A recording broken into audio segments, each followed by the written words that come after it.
Chegando para a edição de final de semana do Esporte Mais, meu amigo Pedrinho, tendo que me aturar pelo menos mais um programa durante o período, né? Ô, glória!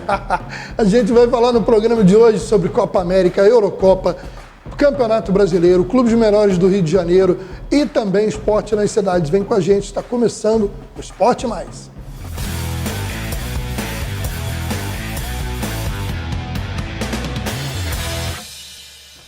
Bom, Pedrinho, dessa vez a gente inverte a ordem, beleza, né? Tudo bem. Tranquilo.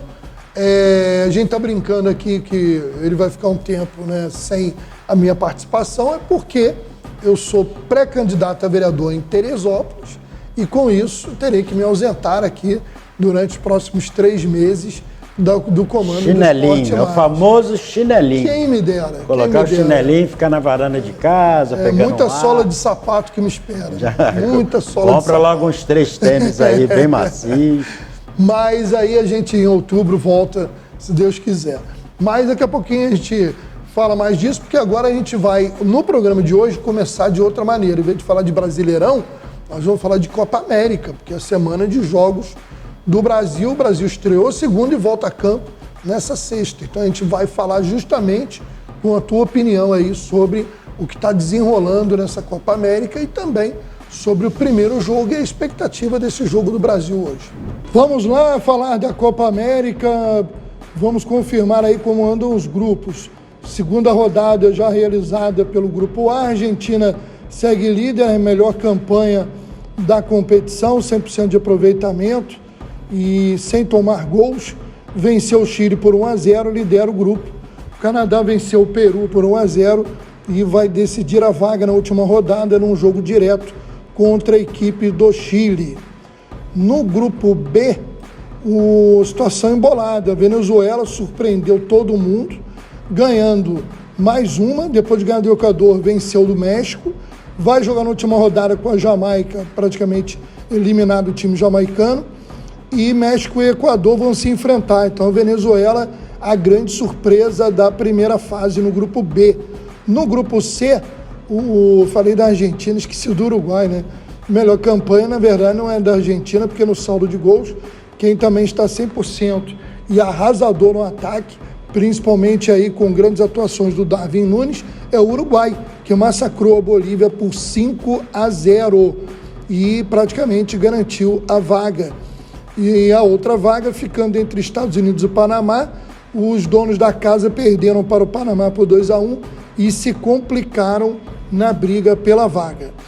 Fechando o grupo D, o grupo do Brasil, a rodada nesta sexta-feira e a gente atualiza no próximo programa. E aproveitando o clima internacional, Pedrinho, vamos lá na Europa, vamos ver os nossos rivais europeus, como é que andam lá pela Eurocopa. Já a Eurocopa tem nesse sábado o início das oitavas de final, com grandes jogos. Alemanha e Dinamarca jogam às 4 horas da tarde, horário de Brasília. Antes, à 1 hora da tarde, tem o jogo Suíça e Itália, vizinhas que vão se enfrentar.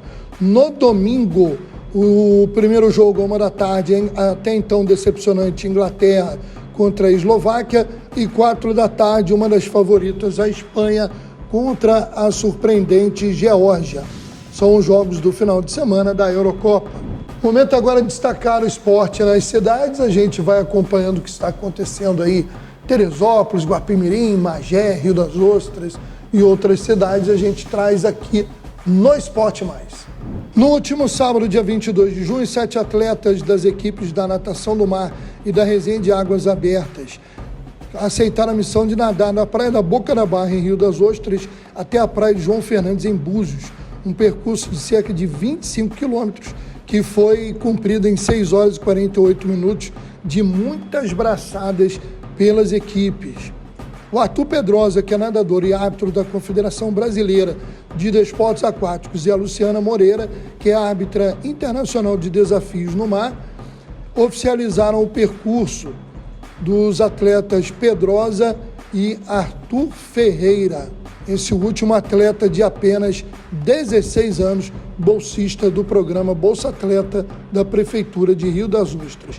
Também participaram o Jean Charles, de 17 anos, Lennon Silva, de 18, o Fernando Pedrosa, de 16, e o Lucas Valentim e Ernesto Martins, ambos de 14 anos.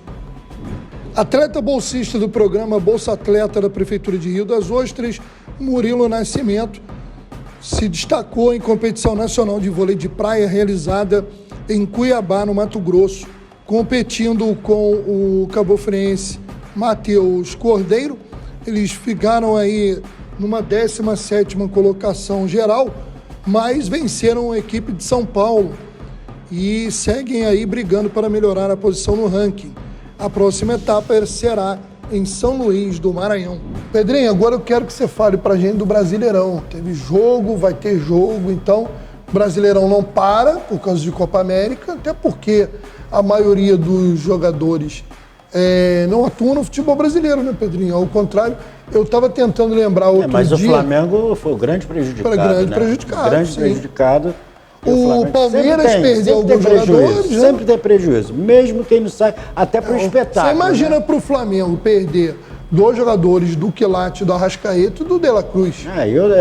E para o espetáculo também, né? Começa o campeonato, você tem Arrascaeta, tem todo mundo, aí no meio do campeonato um mês. Claro que algumas seleções vão sair antes, jogadores retornarão, mas quem for até ali as finais, as semifinais, vai ficar sem os jogadores importantes. Você vê, teve, por exemplo... Na Europa tá em período de férias agora, tá tudo parado, né? Tá tudo certo. Vários clubes brasileiros perderam jogadores, porque você pega um jogador lá pro Grêmio, lá, um Soteldo, um cara que faz falta. Prejudica, então... e enquanto o futebol brasileiro não colocar o calendário justo com a Europa, nós vamos sempre sofrer disso. Não, e ainda tem um problema, porque agravou essa situação com aquela paralisação dos jogos dos times gaúchos em virtude da tragédia lá, que ainda vai ter que remanejar aqueles jogos. Então, mas sempre perde. O calendário já tumultuado ficou mais tumultuado e sempre perde. Aí acaba o ano, um jogador brasileiro jogou 75 partidas a 80, enquanto um jogador europeu de alto nível, que ganha 30 vezes mais que um brasileiro, joga 55, 58 partidas. Bom, vamos então aí justamente agora conferir aqui a tabela, né, os jogos que aconteceram, os que acontecerão no Brasileirão. Vamos aos jogos de meio de semana do Campeonato Brasileiro, liderado pelo Flamengo e pelo Bahia, ambos com 24 pontos, o Flamengo levando vantagem no saldo de gols. O Cruzeiro venceu o Atlético Paranaense por 2-0. O Botafogo venceu o Bragantino 2-1. Corinthians e Cuiabá ficaram no 1-1. Mesmo placar de Atlético Goianiense e Grêmio. De virada, o Juventude venceu o Flamengo por 2-1. E o Inter perdeu em casa, não em casa, né, porque o Inter está jogando em Criciúma, para o Atlético Mineiro por 2-1. O Bahia venceu o Vasco 2-1 e o Fortaleza atropelou o Palmeiras por 3-0. Nessa quinta-feira, o Fluminense segue no seu calvário com mais uma derrota, perdendo dentro do Maracanã para o Vitória. E o São Paulo venceu o Criciúma por 2-1. Meu amigo Pedrinho, vamos começar aí pelo Botafogo, que venceu o Bragantino por 2-1. Maurício, o Botafogo, o único vitorioso carioca desse meio de semana. Placar aí repetido, né? 2-1, 2 gols de Eduardo, e o Bragantino descontando com o Lucas Evangelista. Primeiro tempo de muita marcação dos dois lados. O Bragantino veio com a proposta de ser mais reativo, né? E o Botafogo voltando aí a tocar a bola, a ser mais vertical. Pela primeira vez, inclusive na era aí do Arthur Jorge, Chiquinho Soares e Eduardo começando um jogo, né? E Chiquinho Soares faz a diferença, sabe? É um cara que sabe prender bem a bola, fazer o pivô, flutuar ali na entrada da área. E o Eduardo aí é um matador, né? Quando tem chance, ele mete cada golaço. Um bom jogo. O Botafogo no primeiro tempo, o segundo tempo também manteve o ritmo. O Bragantino também não desistiu do jogo em momento algum, lutando. Aí um belíssimo jogo aí, Botafogo 2-1, Botafogo perto aí de alcançar aí o Flamengo, embolado aí à frente do campeonato. Pedrinho, e o Flamengo que acabou, aí está com um time bastante desfalcado, vinha conseguindo bons resultados, mas dessa vez tropeçou para o Juventude. E o Flamengo deu uma flopada aí lá no Sul, né, Maurício? Juventude 2-1, gol de Lucas Barbosa e Mandaca. Eu acho que esse Mandaca deve ser diminutivo de Mandacaru, alguma coisa assim, mas deixa pra lá.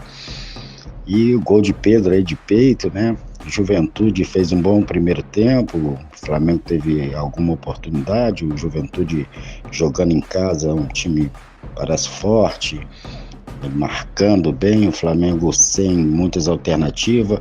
Acho que o Tite está inventando um pouco, um jogo que o Luiz Araújo costuma jogar na ponta direita para trazer para a esquerda e bater, e geralmente de vez em quando aí faz um golzinho. Ele jogou na esquerda, colocou o Gerson caindo mais pela direita, e o time não evoluiu, não desenvolveu, não complicou o campeonato, porque o Flamengo já está com a gordurinha aí, tá todo mundo embolado, mas pelo menos se manteve na primeira colocação do campeonato, mas não jogou bem. O Flamengo tem desculpa, né? Tá com muitos desfalques, usando aí a garotada, mas o Tite parar um pouco de inventar, pelo menos nesse período. O Flamengo não perdeu muito, né? Já estamos aí quase na metade da Copa América. Quando acabar, vão retornar os jogadores e volta aí a pressão do Flamengo. Mas por enquanto aí um belíssimo resultado para o Juventude, e o Flamengo a melhorada boa aí, porque senão vai ficar para trás. Bahia 2, Vasco 1, Bahia segue mostrando força no campeonato, e o Vasco até que não vinha jogando tão mal até a expulsão do David, mas queria saber a sua opinião. E o Vasco, Maurício, 2-1, o placar persistente, hein? 2-1 para o Botafogo, 2-1 para o Juventude no Flamengo, 2-1 para o Bahia no Vasco. E aquilo, o Vasco, falar o quê, né? Fez até um jogo honesto, como eu costumo falar. Tassiano abriu o placar, depois o Paulo Henrique empatou e ficou aí, mas no jogo, uma expulsão boba do David, que todos os comentaristas falaram que não era para ter sido expulso, e aí acabou com o time do Vasco, que já não é lá essas coisas. Com 11 contra 11 já fica difícil, não conseguia reter a bola, sair jogando, nem nada, e o Bahia foi para cima, e a qualquer momento sairia o gol, já estava sendo esperado, e é isso. Mas o Vasco hoje, o time, depois daquela vitória sobre o São Paulo, consegue minimamente combater, ser combativo, sabe, jogar, competir. Hoje o Vasco consegue competir, mas uma derrota, né, não interessava. Um pontinho lá na Bahia seria um bom resultado. O Bahia aí com a mesma pontuação do Flamengo, um bom time, um time bem armado, né, pelo Ceni, e é isso. Mais uma derrota pro Vasco, tá ficando difícil, hein? Tá ficando difícil pra turma lá do Gigante da Colina. Para fechar o giro aí dos times do Rio de Janeiro no Brasileirão, meu amigo Pedrinho, Fluminense, hein? O que falar do Flusão? Tá feia coisa pelos lados das Laranjeiras. E Fluminense, 0, vitória 1. Adiantou mudar técnico, alguma coisa? Não. O time não consegue jogar. Os problemas continuam os mesmos, sem saída de bola, e o Vitória não fez lá essa marcação alta, não sufocou nem nada, esperou o Fluminense, e um primeiro tempo muito fraco, um jogo bem devagar, e o Vitória, um time reativo, esperando o Fluminense. O Fluminense volta para o segundo tempo, subindo as linhas, começou a complicar a vida do Vitória, teve várias oportunidades aí, algumas oportunidades, e no final do jogo, num contra-ataque, né, uma belíssima jogada no meio campo, o Janderson foi e meteu no cantinho, vitória 1-0.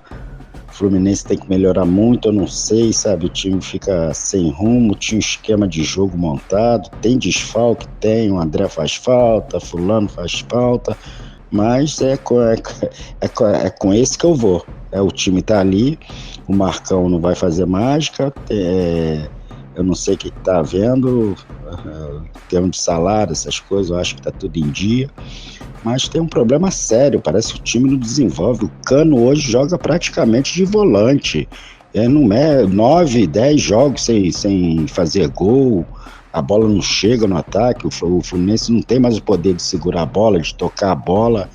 Então tá complicado hoje na lanterna do Campeonato Fluminense, torcida revoltada, e é isso. O Fluminense tem que começar a abrir o olho, porque tá ficando complicada a vida do Fluminense. Ô Pedrinho, eu falei que eu estava curioso de ver uma situação que a gente falou sobre os jogadores de hoje não atuarem no futebol brasileiro. Uma das seleções melhores que eu vi jogar foi a de 1982. E aí você vê, em 82, quando o Brasil jogou a Copa do Mundo, o goleiro titular era Valdir Pérez, jogava no São Paulo. O lateral direito era o Leandro, era do Flamengo. O lateral esquerdo, o Júnior, era do Flamengo. Luizinho. O Luizinho era do Atlético Mineiro, o Oscar era do São Paulo. Toninho Cerezo era do Atlético Mineiro, Sócrates era do Corinthians, Zico era do Flamengo. Acho que o único do meio campo era o Falcão, já estava na Roma. Era o único jogador. E no ataque, Serginho era do São Paulo e o Éder era do Atlético Mineiro. Quer dizer, aí você vê, 82, quando nós fomos vir a ser campeões do mundo de novo, no Tetra de 94, já era totalmente diferente. Porque a maioria ali já jogava fora do Brasil. A globalização. Né? E hoje só piora, né? Ali começa o time de 82, começa logo depois da Copa, o Zico foi para a Itália, o Júnior foi para a Itália. Cerezo começa a debandar, foi campeão. Começa a debandar ali. Eu acho que foi pensado isso, os clubes europeus, você vê o futebol inglês como mudou. O futebol inglês era o quê? Os pontos jogando para dentro, os centroavantes altos, batendo um no outro. Futebol ali, de força, né? De força só. Você vê a Escócia, país de Gales, era o futebol inglês de antigamente. A globalização igualou o futebol. Igualou, porque o Brasil entrava, tô tremendo, tinha 3, 4 grandes jogadores. A Inglaterra começou a mudar, não foi nem tanto com o brasileiro. Foi naquele timaço do Arsenal, que tinha aquele trio de franceses. Tá, tudo bem, mas já era, não estou falando só de grandes jogadores sul-americanos, estou falando do mundo. O mundo Sim. É uma coisa só. Então, a globalização do futebol. Então, eu acho que foi pensado isso, como o Japão pensou lá atrás, quando levou o Zico, quando os Estados Unidos em 73, 74 levou Pelé, para começar ali, né, tu ter grandes nomes, e nos Estados Unidos foi uma invasão, Beckenbauer, foi todo Sim. mundo para lá. Então, eu acho que isso muda o patamar. Aí você, mas você tá em detrimento de um jogador que está começando, cara, tu coloca um grande nome, estrangeiro, cara, mas olha como cresceu o futebol inglês. Hoje os garotos estão aparecendo, tem vaga e os times de menor investimento lá, tem grandes times também que encaixam esses garotos, que daqui a pouco vão para outros times. Então eu acho que... E o jogador brasileiro ficou um pouco robotizado também. Nós perdemos o camisa 10, aquele famoso ponta de lança que chamávamos antigamente, que o esquema desde o Tele de 82, bota a ponta, lembra do Jô Soares? Bota a ponta, Tele não sei o quê, ele recua, entendeu? Então, ali começa a mudança. Se olhar legal, a grande mudança do futebol para o futebol moderno não foi a Holanda de 74, não, que ninguém joga daquele jeito. Só eles conseguiram jogar daquele jeito. A grande mudança foi esse recuo. Não é acabar com ponta. O cara ter a necessidade de voltar para ajudar os laterais e os laterais terem chance também. O Brasil jogou com 4-4-2, não é? Porque todo mundo jogava 4-3-3. E era para ser campeão, deu aquela bobeira contra a Itália, tudo bem, mas isso é história. Virou história, acabou. Mas ali, para mim, a grande mudança do futebol para o futebol moderno mora ali em 82. Bom, vamos agora dar um giro aí com os clubes menores, né, do Rio de Janeiro, conferir como anda a Série A2, C do estadual, também a Série C e D do brasileiro. Vamos conferir. Vamos falar de Série C do Campeonato Brasileiro e o Volta Redonda defende nesse sábado às 5 da tarde no Raulino de Oliveira a liderança da competição com 22 pontos e 10 jogos realizados, com um jogo a mais do que Atlético Clube de Minas Gerais e Botafogo da Paraíba, que tem 21 pontos. O Voltaço enfrenta o Sampaio Corrêa do Maranhão, que está na 15ª posição. Uma boa oportunidade para o Volta Redonda conseguir aí manter a boa posição, né? Mesmo que não se mantenha líder por muito tempo, mas está brigando para ficar entre os classificados, que é a meta principal. Falando agora do Brasileiro da Série D, grupo A6, o grupo dos times do Rio de Janeiro. Final de semana, os 3 times em ação, ou melhor, 2 times em ação só. O Audax enfrentando o Nova Iguaçu.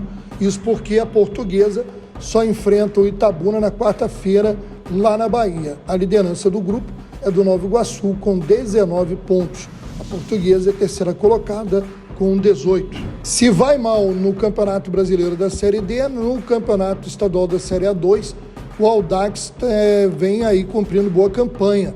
No meio de semana venceu por 3-0 o Artisul e assumiu a vice-liderança, passando à frente do América. Fabinho Polhão e Aldair marcaram os gols do time de São João de Meriti.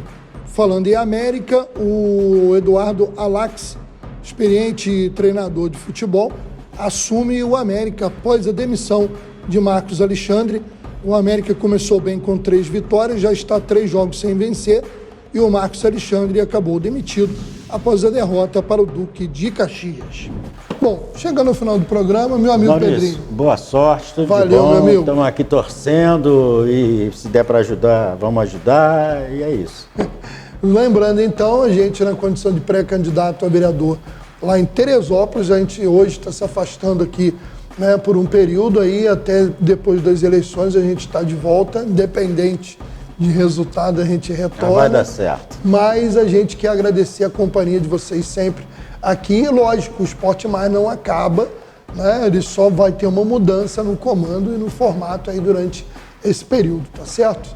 Pedrinho, valeu aí, Rodrigo, na equipe técnica, valeu a você que nos acompanhou mais uma vez nos canais e plataformas que transmitem o nosso programa. Um abraço e até o próximo, lá em outubro.